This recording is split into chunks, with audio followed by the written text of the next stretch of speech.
Welcome to Wealth Matters for Physicians by Altfest Personal Wealth Management. In today's video, I'm asking Jimmy Bassett, Managing Advisor at Altfest, 4 important retirement planning related questions. For over 40 years, physicians have relied on Altfest to advise them on their investments and personal financial planning areas to gain the financial independence and future that they deserve. We do this as a fiduciary in a fully objective, no commissions manner, meaning that you can always count on us to put your best interests first. Our first question is, I've always heard that when you're about to retire or have recently retired, it's important to increase your exposure to bonds. But my bond investments were hurt in the past market downturn. How should I be protecting my portfolio as I get ready to retire? So this is a good question, and it's not uncommon for a lot of people that I speak to nowadays to worry about their bond investments after what happened in 2022. And the way that we see things is bonds are still a very important part of a portfolio, and they should be integrated into any sort of full plan, diversified investment portfolio. Now, what's key is to understand what types of bonds make sense, as well as what makes sense for you as an individual investor. So there is safety from bonds, especially what we're seeing nowadays. You're getting good yields again, as opposed to what you were seeing coming right off the pandemic. However, you need to have part of your portfolio positioned to have growth. So some type of equity or higher earning kind of fuel to the portfolio to allow it to stave off the inflation that can kind of come down the line. So having a balance is important, but there's certainly an element and a position for bonds in portfolios nowadays. Our second question is, when should I think about moving my retirement plan from my current employer to a rollover IRA? Do I have to wait until I retire? Sure, so this is a good question, and there can be a lot of physicians that we work with that as they're starting to think about this, they take a look at the options that might be available in their current employer plan and think that they may not be the best or they can't really get a good diversified portfolio. Now, there are times where you don't have the option to move out if you're currently working. However, there are a lot more options nowadays. And one of the biggest things I think are worth checking in on is to see if you have the ability to do an in-service distribution. What this can allow you to do is actually take in some cases, all of what you've saved up to a certain point and transfer it out into a rollover IRA while you're still working. And what that can allow you to do is invest in a more rich, diversified portfolio to really help round off your retirement assets as you're preparing to exit. If the case is that you can't, as you approach retirement, understanding, again, all of those different assets you have so you can pair them together. Sometimes you can have your more traditional basic assets in your retirement plan and position some of the assets you have outside of your retirement plan to add more diversification to the overall portfolio. Our third question is, do you typically see your clients' spending go up or down once they're in retirement?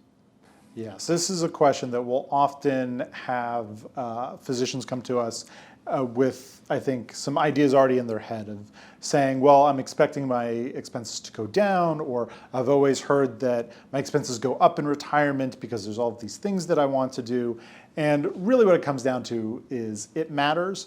And this is where we think it's very important to really get to know the client and run through their situation. We've seen all sorts of situations happen to where spending can go down, you're not traveling as much, you're not commuting, you're not having to upkeep a workplace wardrobe, to the situation we talked about before. You're wanting to travel more, you're able to visit children that live out of state or take some vacations. But really, it's going past just the definitive point of pre-retirement and post-retirement. It's looking at, again, the goals that you have in place and have a good idea of where you can expect those to go. So in general, we talked about inflation. That can cause things to go up. But there can be lots of things such as downsizing a house that may actually see a large amount of expenses go down. What's key, though, is to not put too much stock in going one direction or the other. In fact, we always say that there's many instances where you get accustomed to certain levels of spending. If you have one expense fall off the table, it can sometimes be replaced by another. even going back to that vacation example, you may not be traveling as much in your 80s or 90s, but you're likely to have more health expenses come into play or be willing to pay more for common creature comforts to make life easier. So it's something that we think it's very worth drilling down into the details to understand and preparing for expenses that can really stay with you throughout that entire planning process. Our last question is, my kids are at the age when they're trying to get a home and start a family, and I want to help them out, but I'm worried that I might endanger my own retirement. How can I best help them? This is a question that I feel is coming up more and more nowadays, especially with how expensive housing is and wanting to, help out, kids or even grandkids and get them in a good place.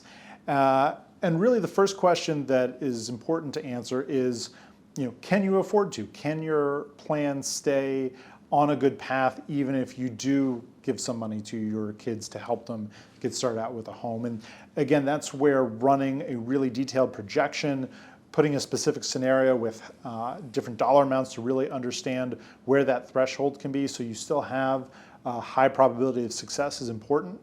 The next stage is if you do find out that you can give some money to kids or grandkids, is to understand the best way to do that.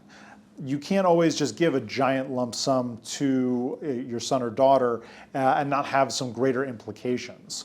One of the first things to look into is the annual gifting allowance, and you can actually get a pretty high number by maximizing if you're a couple, both spouses, and if you're giving to a child that may be married, giving to both of those individuals, you can actually get a large amount on an annual basis transferred over.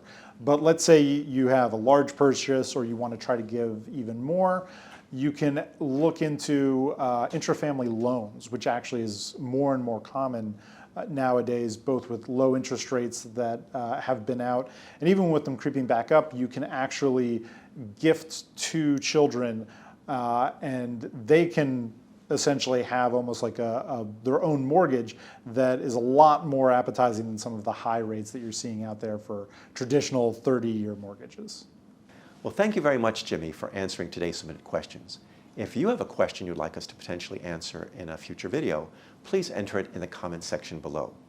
If you are a physician who would like to speak to us about your own personal financial situation via complimentary, no-obligation consultation, please contact my colleague Jesse Freeling at Altfest at the telephone number, which is 212-796-8732, or by emailing Jesse at his email address, which is also in the description of today's video below. Lastly, to receive notifications when we release future videos, please be sure to subscribe to our channel and hit the bell icon. Well, that's all for today, physicians. I look forward to being with you again in our next video, and until then, be well and remember to continuously be optimizing your finances, or let us help you if you'd like.